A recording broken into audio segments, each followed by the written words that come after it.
This may be Agent 47's finest hour. Let's get into it.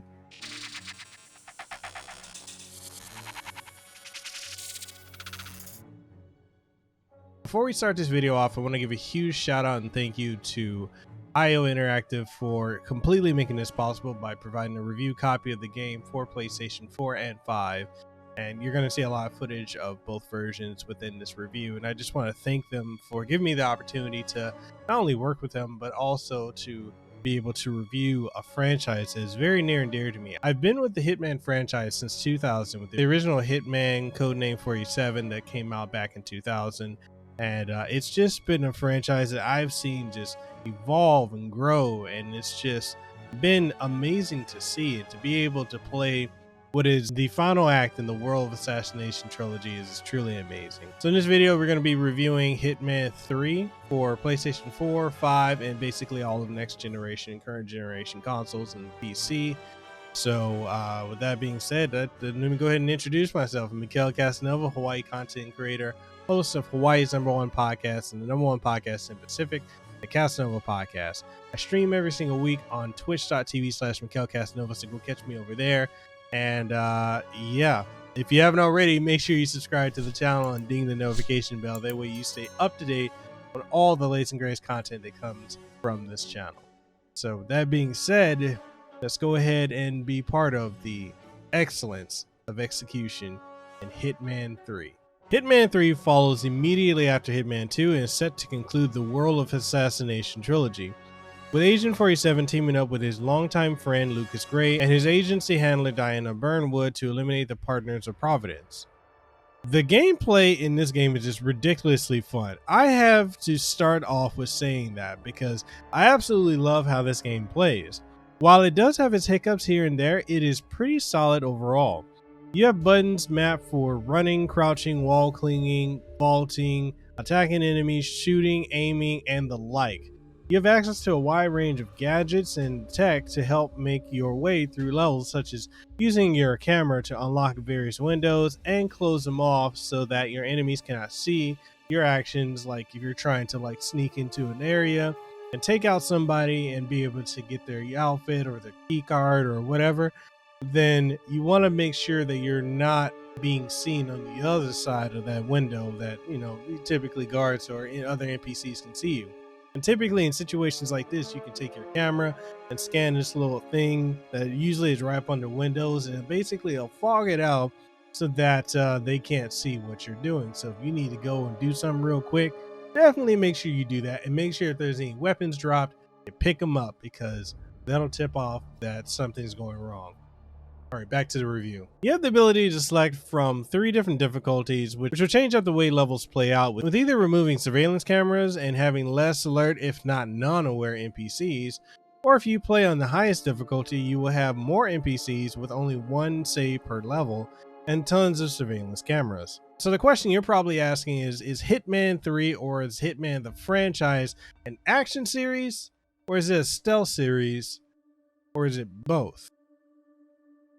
It's both, and here's why. This is a game that focuses heavily upon being an open sandbox stealth title, and not a sandbox third-person shooter, although you can make this to be a third-person sandbox shooter. I mean, all you got to do is choose not to be stealthy and go in guns blazing.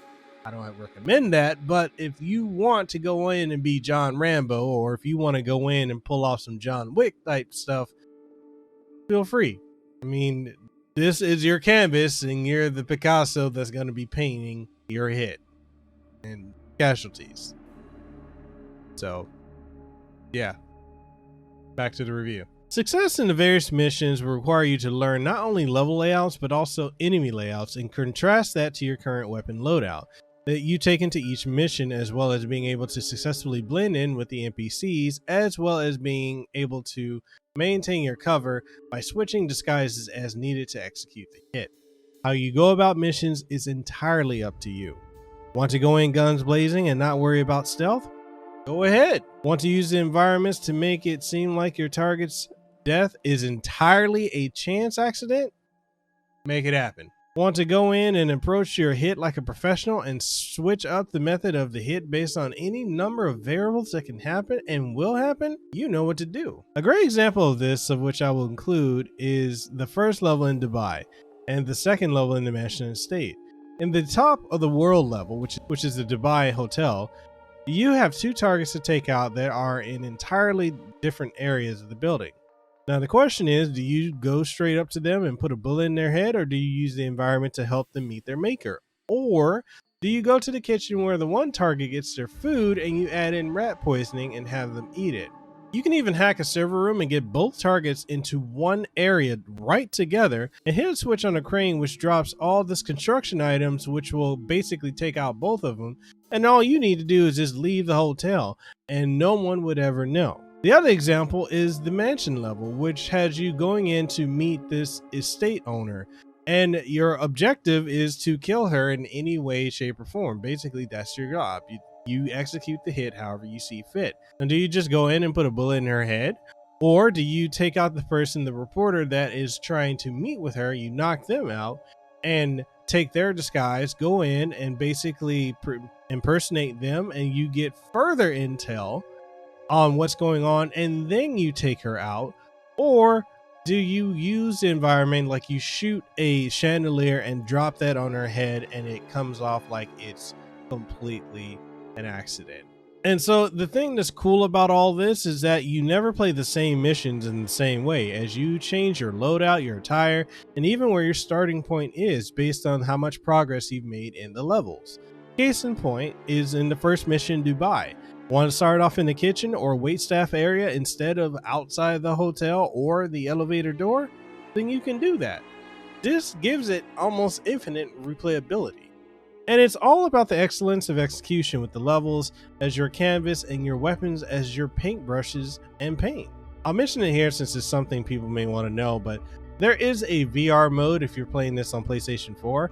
However, that feature is missing from the PlayStation 5 version, which is strange given the fact that you can use the PlayStation VR on the 5. So if you want to play the game in VR, then you have to either play it on an actual PlayStation 4 or play the PlayStation 4 version on your PlayStation 5. Now, graphically speaking, depending on what platform you play this on, Hitman 3 can look great or it can look downright gorgeous. On the PlayStation 4 and Xbox One, the game looks good running at about 1080p at a stable 30 frames per second, and can run at 1080p 60 frames per second on the PlayStation 4 Pro and 1440p at 30 frames per second on the Xbox One X. On the PlayStation 5, the game runs at 1800p at 60 frames per second and native 4K 60 frames per second on the Xbox Series X, and on the Xbox Series S, it runs at 1080p 60 frames per second. On the current generation of consoles, you'll see incredible lighting and bloom effects along with impressive shadow detail and textures being noticeably higher than the previous generation. The details of the character models are fairly high, although in comparison to games like Ghost of Tsushima and Assassin's Creed Valhalla, they don't look anywhere near as good. I noticed that there are other visual HUD or heads-up display differences. Now, as far as the audio, there's not one bad bit of audio in this game, from the voices to the music to the ambience of the environments to the sounds of weapons firing, explosions, and more. The voice actors all deliver their lines perfectly believably, with Agent 47 sounding the best of all. Each weapon you pop off sounds like their real-life counterparts, and I'm incredibly pleased with this. The biggest thing here is the conversations that various NPCs often have with one another that honestly brings the world to life and makes the NPCs seem like living, breathing characters in a fully realized world. You'll hear housemaids talk to security guards talking about their relationships together, and then those same maids talking to other waitstaff expressing their frustrations about their significant others. These aspects are delivered incredibly well, and I'm sure you'll love them just as much as I do.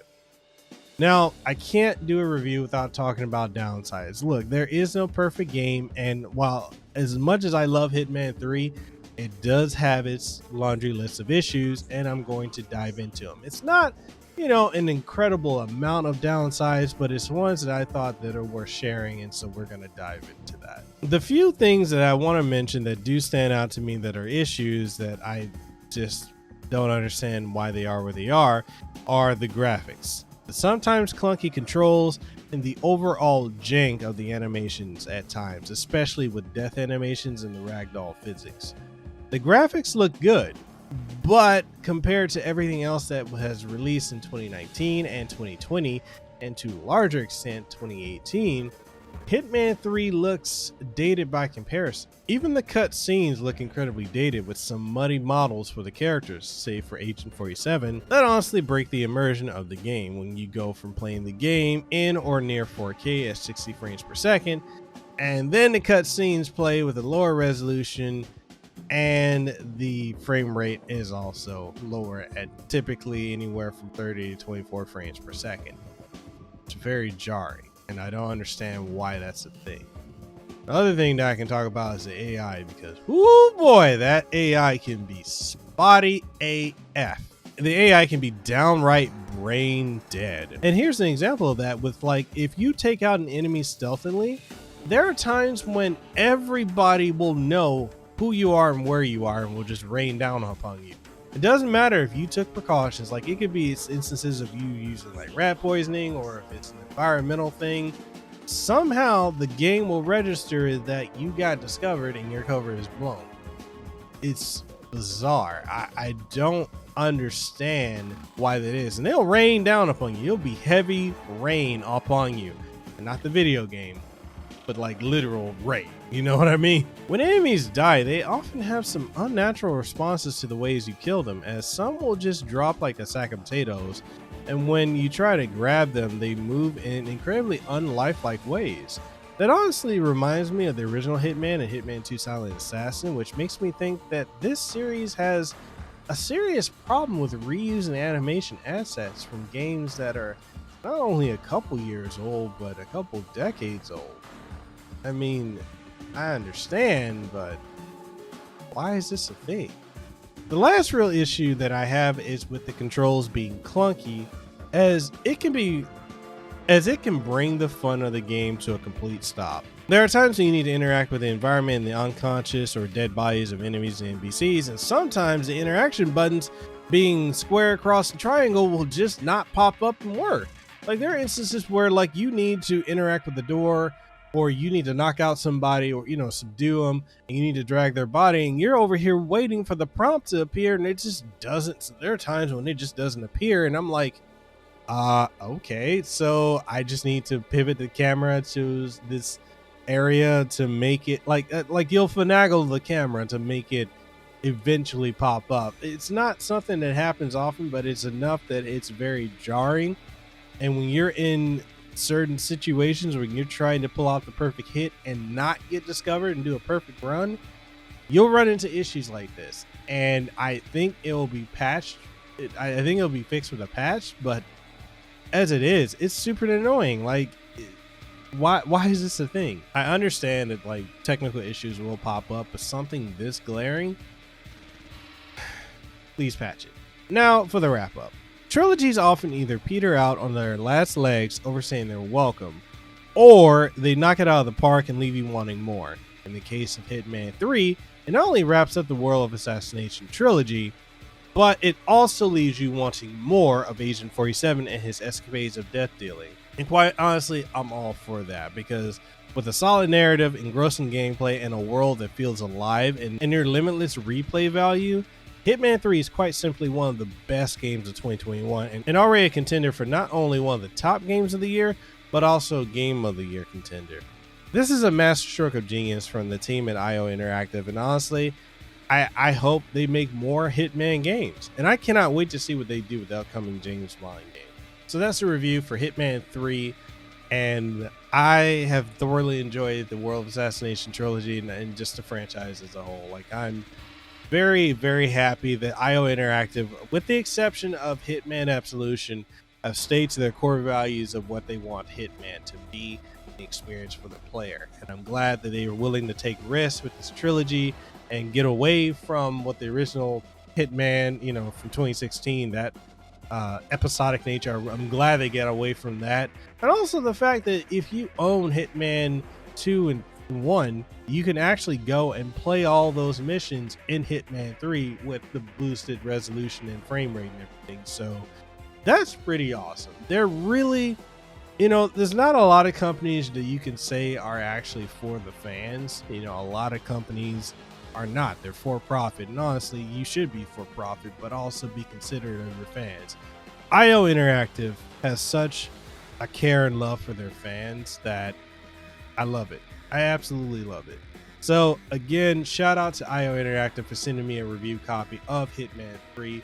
I really enjoyed this game. I think you would absolutely love it. And if you want to pick this up, I do have Amazon affiliate links down below in the description. So if you pick it up, hey, or if you're a PC gamer and you're using Epic Game Store, use my Epic creator code, which is MekelKasanova. That way you can get the game and it helps me as a creator. So that's all I gotta say about that. What do you guys think of Hitman 3? Did you like this entry? What platform are you playing it on? Do you love it? Do you hate it? Do you like the World of Assassination trilogy? Do you prefer the older style of Hitman?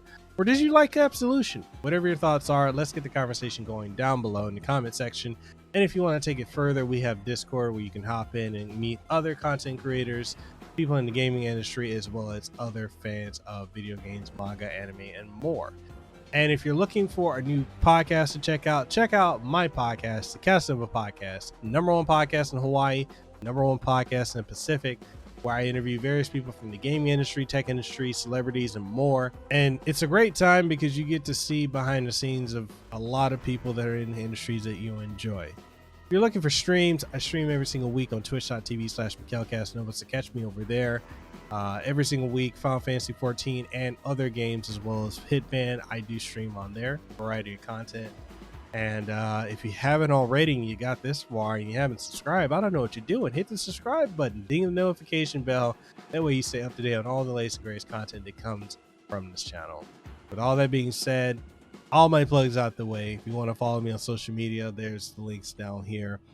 And I got nothing else to say. I thoroughly enjoyed my time with Agent 47 at this entry, and I hope we get more, and I'm looking forward to James Bond. So with that being said, I hope you guys have a great one. Deuces wow, too sweet, be the elite. I'll see you on the next one. Peace. Hey, you made it to the end of the video. I really want to say mahalo and gracias for doing so. It is truly amazing that I have people that actually enjoy my content. I mean, you made it to the end of the video, so I assume you enjoyed it. If you didn't, hey, there's a dislike button you can always hit. I know, you know, some people like to do that, but hey, whatever. I just am appreciative of the fact that you came through, you watched it, you got to this point. If you want to do me a solid, go ahead and hit the like button if you really liked it. And if you loved it, go ahead and sub for more content like this. If you want to support my work, we've got channel memberships, we got Patreon, and all that will pop up somewhere on the screen here and linked down below. Your support means a lot to me. If you know someone who would enjoy this type of content, go ahead and share it. That's what matters most. You guys watching it and sharing it with someone who might enjoy it, a friend, who knows. With that being said, thank you guys so much for watching. Mahalo again, gracias, and fa'afatai.